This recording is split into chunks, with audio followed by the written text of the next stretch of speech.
क्या आप भी करना चाहते हैं एक अच्छी यूनिवर्सिटी से अपनी मास्टर डिग्री करना? क्या आप भी चाहते हैं एक अच्छी यूनिवर्सिटी में एडमिशन लेना, लेकिन बहुत ज़्यादा कंफ्यूज्ड है, कुछ भी समझ नहीं आ रहा है क्योंकि CUT PG का एग्ज़ाम आ चुका है आपके सर पे और अभी तक आपने कुछ भी नहीं कर पढ़ा और आपको एनजाइटी हो रही है, पैनिक हो रहे हो, समझ में नहीं आ रहा क्या कैसे करना है? तो मेरा नाम अनुषा है, मैंने अपनी मास्टर की है दिल्ली यूनिवर्सिटी से। आज मैं आपको कुछ दूंगी ऐसी टिप्स और स्ट्रेटजीज, अगर आप इस स्ट्रेटजी को फॉलो करते हैं तो आप कर सकते हैं अपना CUT PG एग्ज़ाम क्लियर। तो आइए शुरू करते हैं। लेकिन कुछ भी शुरू करने से पहले मैं आपको बता दूं, स्टूडेंट्स को देना पड़ेगा इन कुछ चुनिंदा बातों पे ध्यान। अगर इन्होंने ये चीज़ों को फॉलो कर लिया तो ये अपने CUT PG के एग्ज़ाम की तरफ और अच्छे से आगे बढ़ पाएंगे, अच्छे से प्रिपरेशन कर पाएंगे। तो सबसे पहले होगा कि विज़न। अगर आपका विज़न क्लियर है, आपका माइंडसेट क्लियर है कि हाँ आपको फॉर्मेलिटी नहीं करनी, आपको सीरियसली पढ़ना है, क्योंकि अभी तक आप सीरियस होते तो पढ़ चुके होते, तो आपको ये एक्सेप्ट करना पड़ेगा कि आपके अंदर सीरियसनेस नहीं है, इसलिए आप ये वीडियो देख रहे हैं। और वैसे भी बच्चे देख रहे हैं जिन्होंने कवर कर लिया, लेकिन कुछ माइंड में सेल्फ डाउट आता है तो वो भी देख सकते हैं इस वीडियो को। लेकिन मैं उन बच्चों पे ज़्यादा फोकस करूँगी जिन्होंने अभी तक कुछ नहीं पढ़ा और वो पास होना चाहते हैं, वो एग्ज़ाम को मतलब कट ऑफ के करीब पहुंचना चाहते हैं, एक अच्छी यूनिवर्सिटी में एडमिशन लेना चाहते हैं। तो सबसे पहले आपको अपना माइंड सेट अच्छे से करना पड़ेगा। डिसीज़न ले लो आर या पार वाला। अगर आपको 50% मेहनत करनी है और आपको आउटपुट चाहिए 80% का, तो वो नहीं हो पाएगा, क्योंकि अगर आप जब तक डेडिकेटेड नहीं हैं अपनी चीज़ों की तरफ, तो ना तो मैं आपकी हेल्प कर सकती हूँ, ना कोई और आपकी हेल्प कर सकता है।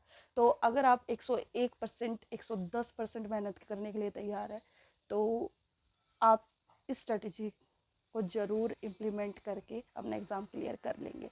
तो सबसे बड़ी चीज़, अगर आप 110% मेहनत करने के बाद भी अगर आपका एग्ज़ाम क्लियर नहीं होता है, तो आपके मन में एक सेटिस्फेक्शन होगी कि हाँ मैंने कोशिश की, नहीं हो पाया, लेकिन हाँ नेक्स्ट टाइम ज़रूर हो जाएगा क्योंकि मेरी प्रिपरेशन उस तरीके की है। ठीक है, इस बार थोड़ा लेट शुरू किया लेकिन किया। ठीक है, तो एक तो सेकंड, आपको गिव अप नहीं करना इस टाइम फेज के दौरान, क्योंकि मैं आपको एक ऐसा स्केड्यूल दूंगी, ऐसे टिप्स दूंगी जो आपको फॉलो करनी पड़ेगी, और गिव अप एटीट्यूड नहीं रखना है। ठीक है, उसके बाद है मोटिवेशन। अब मोटिवेटेड आपको रहना पड़ेगा, ये नहीं कि आपने मेरी वीडियो देखी और आपने एक दिन पढ़ना शुरू किया, या आपने किसी की भी वीडियो देख के पढ़ना शुरू किया जोश जोश में, लेकिन आप उस चीज़ की कंटिन्यूटी और कंसिस्टेंसी में उस चीज़ को नहीं कर पा रहे, आप अगले दिन नहीं पढ़ पा रहे हैं, और या पढ़ाई को बीच में छोड़ के भाग गए, डिस्ट्रैक्टेड हो गए, एक दिन पढ़ा 2 दिन गायब, तो ऐसे नहीं चलेगा। आपको मोटिवेटेड रहना है। सेल्फ डाउट इस टाइम फेज के दौरान बहुत आएंगे, क्योंकि हमने कुछ नहीं पढ़ा, कैसे करना है कैसे नहीं, तो उस चीज़ को आपको इग्नोर करना पड़ेगा और खुद पे कॉन्फिडेंस रखना पड़ेगा, क्योंकि वैसे भी कुछ नहीं आ रहा, तो इसलिए अपने आप पे कॉन्फिडेंस रखो कि हाँ जितना करूँगा अच्छे से करूँगा या करूँगी। ठीक है, और आपको डाउन नहीं जाना है किसी भी कीमत पे। ये नहीं होना चाहिए कि आपको डेली डेली संदीप महेश्वरी जी की ज़रूरत पड़ रही है मोटिवेशन लेने के लिए। आपको अपने आप को खुद ही मोटिवेट रखना है इस 20 दिन की जर्नी में। और आज मैं जो बात करूँगी वो पॉलिटिकल साइंस के पेपर की बात करूँगी, जो कि है 25 मार्च को। ठीक है, फिर उसके बाद है टाइम ड्यूरेशन आपकी बढ़ जानी चाहिए। अगर आप 2 घंटे पढ़ते थे, 1 घंटे पढ़ते थे, तो आ जाइए 4 और 6 घंटे पे, क्योंकि पढ़ना ज़रूरी है, क्योंकि अब नहीं पढ़े तो फिर कभी भी नहीं पढ़े। ठीक है, तो आपको अपने 2 घंटे बढ़ाने पड़ेंगे। ठीक है, और आपको 2 घंटे अपने मैं बताऊंगी कैसे कहाँ पे आपको डिवाइड करना है अपना टाइम। ठीक है, और टाइम बहुत कम बचा है, कुछ चुनिंदा समय ही बचा है, इसलिए आपको अब स्मार्ट स्टडी करनी पड़ेगी। हार्डवर्क करेंगे लेकिन थोड़ा स्मार्ट वे के साथ। ठीक है, तो ये थी कुछ रूल्स जो मैं कहूँगी कि आपको अपने अंदर लाने पड़ेंगे कोई भी CUT PG एग्ज़ाम क्लियर करने के लिए। फिर मैं आपको देती हूँ अब एक ऐसी टिप्स और स्ट्रेटजीज जो आपको अब इस टाइम फेज में करनी है। सबसे पहले आपको सिलेबस छोड़ के प्रीवियस ईयर क्वेश्चंस देखने पड़ेंगे, आपको प्रीवियस ईयर सॉल्व करने पड़ेंगे जितने भी CUT PG में आज तक हुए हैं आपके सब्जेक्ट से रिलेटेड, और आपको वो क्वेश्चंस सॉल्व करने पड़ेंगे। ये नहीं कि सारे प्रीवियस ईयर एक दिन में उठा के आप बैठ जाओगे, नहीं, डेली एक भी करोगे तो बहुत सारे क्वेश्चंस आपके कवर हो जाएंगे। और प्रीवियस ईयर करने का तरीका जो होगा वो लेटेस्ट से बैक होगा। कुछ बच्चे क्या शुरू करते हैं कि पहले पुराना वाला करते हैं फिर धीरे धीरे नए वाले पे आते, नहीं, आपको पहले नए से शुरू करना है कि पिछले साल क्या आया था, उससे पिछले साल क्या आया था, तो उस वे में आपको ऐसे बैक की तरफ जाना है। क्योंकि प्रीवियस ईयर करने से होगा क्या कि आपके कुछ क्वेश्चंस हमेशा रिपीट होते हैं या फिर घुमा फिरा के वही क्वेश्चंस कराए जाते हैं, तो ये हमें मार्क्स अपने फिक्स करने पड़ेंगे, ठीक है। हमें ये फिक्स कर लिए, उसके बाद आप ये मार्क्स आपके कहीं जाने वाले नहीं है। लेकिन प्रीवियस ईयर करने का तरीका मैं जो आपको बता रही हूँ वो ये होना चाहिए कि आपको एक्सप्लेनेशन के साथ पढ़ना है। ये नहीं कि हाँ एक क्वेश्चन लिखा है उसका आंसर ये है, रट लिया। रटना नहीं है, अपना कॉन्सेप्ट क्लियर करते चले जाना है। और अगर आपको जो चीज़ याद हो रही है उसको दिमाग में रखो, और अगर नहीं हो रही, आप भूल सकते हो, आपको डाउट है, तो आपको वहाँ पे शॉर्ट नोट्स बनाने हैं। तो सबसे पहले आपको प्रीवियस ईयर सॉल्व करना पड़ेगा।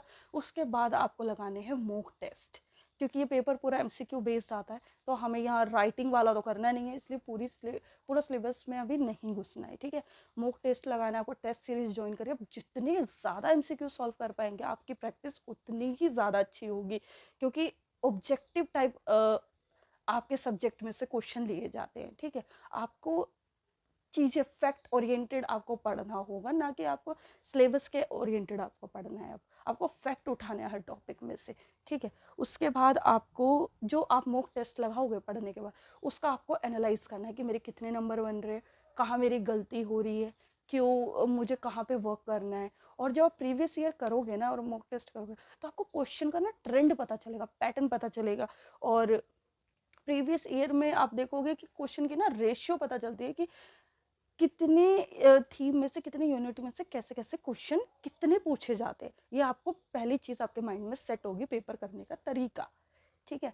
उसके बाद आपको करना है, हाँ, जितनी ज़्यादा प्रैक्टिस करोगे उतनी ज़्यादा आपकी एफिशिएंसी बढ़ेगी। लेकिन इस टाइम फेज में आपकी कंसिस्टेंसी प्लस आपकी कंटिन्यूटी ज़रूर होनी चाहिए। ये नहीं कि आपने 2 दिन में किया और हो गया बहुत और आप डिस्ट्रैक्ट हो गए, ये सब नहीं करना है। उसके बाद आपको, हाँ, अगर आपको कॉन्सेप्ट क्लियर नहीं है तो अब आपको बुक में नहीं घुसना। अगर, हाँ, आप घुस सकते हैं, अगर आपके पास टाइम है आप पढ़ सकते हैं किताबों को, लेकिन किताबों से भी हमें फैक्ट ओरिएंटेड पढ़ना है, ठीक है। और मैं प्रेफर करूँगी कि अगर आप अभी बुक खोलने से अच्छा है अपने यूट्यूब पे जाकर टॉपिक सर्च करो, उसको देखो, उसको पढ़ो। और अभी पॉलिटिकल साइंस के लिए तो पोल साइंस हेल्प और एड्यू सीकर अच्छे यूट्यूब चैनल है जो आपके कॉन्सेप्ट को क्लियर कर सकते हैं। तो अब आपको ना यूट्यूब से पढ़ने सारे टॉपिक्स, ठीक है। और फिर आपको क्या करना, आपने जितना भी कॉन्सेप्ट बेस आपने क्लियर करे, आपने टॉपिक्स पढ़े हैं, उससे रिलेटेड आपको एमसीक्यू सॉल्व करने हैं। तो मैं बार बार जोर सिर्फ एमसीक्यू सॉल्व करने पे डाल रही हूँ, क्या पता नहीं क्या रिपीट हो जाए, कैसे आ जाए, तो आपको याद रहेगा, ठीक है। पूरी चीज़ें हमें नहीं पढ़नी, हमें सिर्फ फैक्ट ओरिएंटेड पढ़ना है। उसके बाद है, जितना ज़्यादा प्रीवियस ईयर की प्रैक्टिस करोगे, जितने ज़्यादा मॉक टेस्ट लगाओगे, जितने ज़्यादा एमसीक्यू सॉल्व करोगे, उतनी ही प्रैक्टिस आपकी होती चली जाएगी, ठीक है। और अगर आप देख रहे हो कि आपको सिलेबस करना है, आप फिर सिलेबस देखोगे अभी, तो सिलेबस पूरा नहीं करना। आपको क्या है, मोटा मोटा पढ़ना है, हाँ ये चीज़ इसमें होती है, हाँ ये ऐसे होता है। और बाकी आपको अगर सिलेबस पढ़ना है तो मैं उसका पूरा स्केड्यूल दे दूँगी, 20 दिन में आपका सिलेबस कंप्लीट हो जाएगा। अगर आप डेडिकेटेड है और 5-6 घंटे के लिए भी पढ़ते हैं तो बहुत होगा। सबसे पहले आपको सुबह उठ के प्रीवियस ईयर करना है, मॉक टेस्ट लगाने हैं, और बाकी जो कोई भी टॉपिक्स आपके सिलेबस से रिलेटेड, वो टॉपिक्स आपको पढ़ने, ताकि आपका माइंड क्लियर हो, ठीक है। ये सारी चीज़ें हैं, और अगर आप इन चीज़ों पे करते हैं, कंसिस्टेंट रहते हैं, तो आपको COT PG क्लियर करने से कोई नहीं रोक सकता है। और बाकी आप मेरे व्हाट्सएप चैनल को ज्वाइन कर सकते हैं, मैं डिस्क्रिप्शन में डाल दूँगी, और ताकि मैं आपको ये टिप्स और स्ट्रेटजीज एक PDF फॉर्म में दे दूँ, कब आपको कैसे क्या क्या कवर करना है, क्या क्या पढ़ना है। तो बने रहिए मेरे यूट्यूब चैनल पर। So guys, thank you so much. ये कुछ छोटी सी टिप्स और स्ट्रेटजीज थी एग्ज़ाम क्लियर करने के लिए। और हाँ, मेन चीज़, आपको करंट इश्यूज से भी अवेयर रहना पड़ेगा कि करंट पॉलिटिकल इश्यूज क्या है, करंट में क्या हुआ, इलेक्शन से रिगार्डिंग और किसी भी इश्यूज से रिगार्डिंग आपको करंट करना पड़ेगा। तो जितने भी आपके रोज़मर्रा ज़िंदगी में करंट पॉलिटिकल इश्यूज हो रहे हैं, उसको एक बार देख लो न्यूज़ पे या मैगजीन्स में, किसी में भी, तो आप आराम से करंट के क्वेश्चंस भी कर लेंगे। और जो प्रीवियस ईयर मैंने बताया, सिर्फ आपको 75 क्वेश्चंस आएंगे सब्जेक्ट ओरिएंटेड, तो आप कर लेंगे, ठीक है। और अपने ऊपर कॉन्फिडेंस रखें, पक्का आपका ज़रूर क्लियर होगा अगर आप अभी से सीरियस होते हैं तो। So thank you so much, good bye.